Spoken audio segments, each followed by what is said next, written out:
Hey everyone, I'm Robert Harrison, one of 6 artists chosen by the Montana Arts Council for the annual or biannual Artist Innovation Award, given to a number of artists in the state of Montana in multi-disciplines. So in Holter Museum of Art, where I'm standing, there's 4 visual artists that are showing their work, including myself, and Parsons, Jennifer Reifsneider, and Jane Waggoner Deschner. We're from different cities in the state. Myself and Nan Parsons are pretty much local to Helena.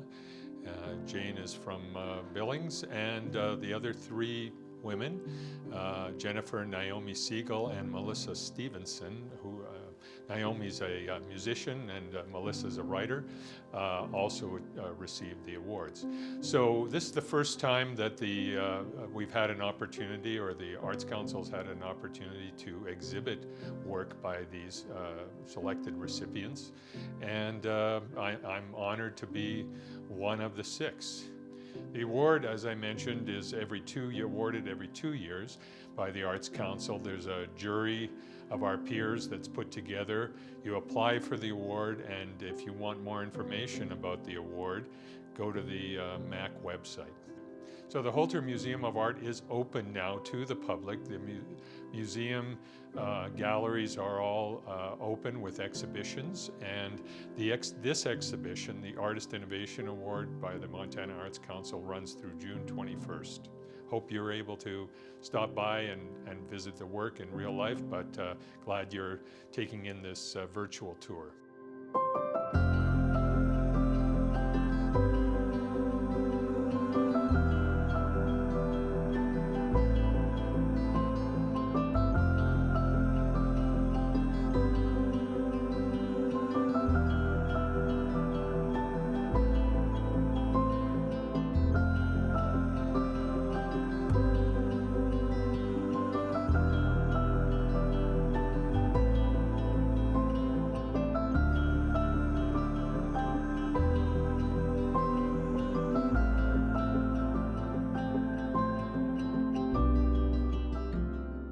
It was up to each artist what kind of work or how much work they'd like to include in the exhibition. And I chose to exhibit a body of work that's never been seen in North America. In fact, it's only been seen once in Denmark when I made the work a few years back in Denmark. I thought it was an ideal opportunity for me to put together this one grouping of work from my time in Denmark.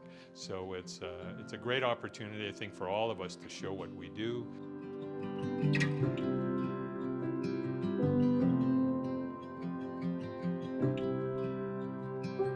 When I got to Denmark, I had a 1-month working time in southern Denmark, and the first thing I came across was a brick factory where I worked, but I was told that there were, on the fjords in Denmark where we were working, there were over 100 brick factories years ago. There's about a dozen left now because of the rich clay deposits that have been left there. Part of the rationale to build those brick factories there, besides the clay, was shipping. I mean, they were able to basically produce the material and load it into ships and send it off. But on the edges of the fjords, in a few specific spots, there are what we nickname brick beaches, with remnants of hundreds of thousands of leftover bits and pieces of manufacture in Denmark, an age-old trading commodity.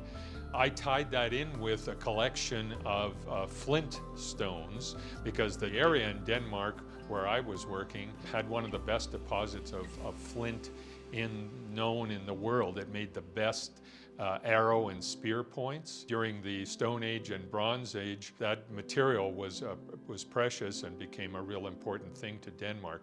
So I took it upon myself to collect up some of that material as well, and I have quite a nice small collection in the exhibition, and there's some photos and so on. But that really was my inspiration, I guess, for my work. I worked in the brick factories, I said. I used their materials, incredibly strong, beautiful black-fired clays that are just beyond comparison, I guess. And it was a real honor, again, to work there and use that material and produce some unique work. So I'm really pleased to have it back here in Montana and on exhibition here at the Holter.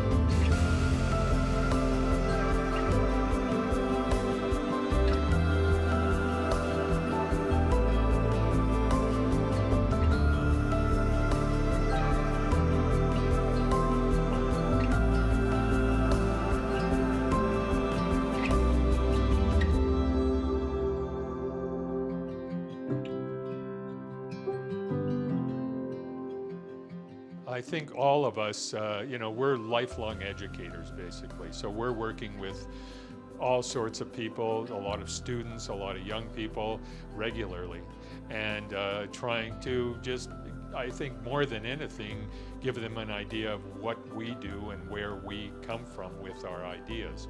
So my hope is always that groups of people, young people, and different generations come through the museum, see the work, or have questions about the work, or think about what they're seeing a bit, and take it home, and maybe it inspires them to do their own work. But I think just seeing the caliber of this grouping of artists' work in Montana is just a big part of the exhibition.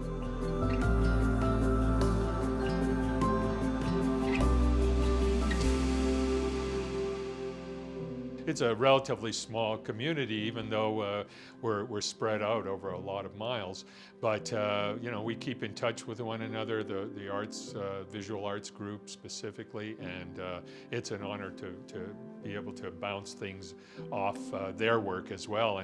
And the way that Rosemary Howell installed the work, I was very pleased, because she put Nan Parsons' paintings next to some of my work, and the color in both her paintings and my work resonated, and I just, it was something that'll probably never happen again, but it was really a wonderful opportunity to get the work next to one another.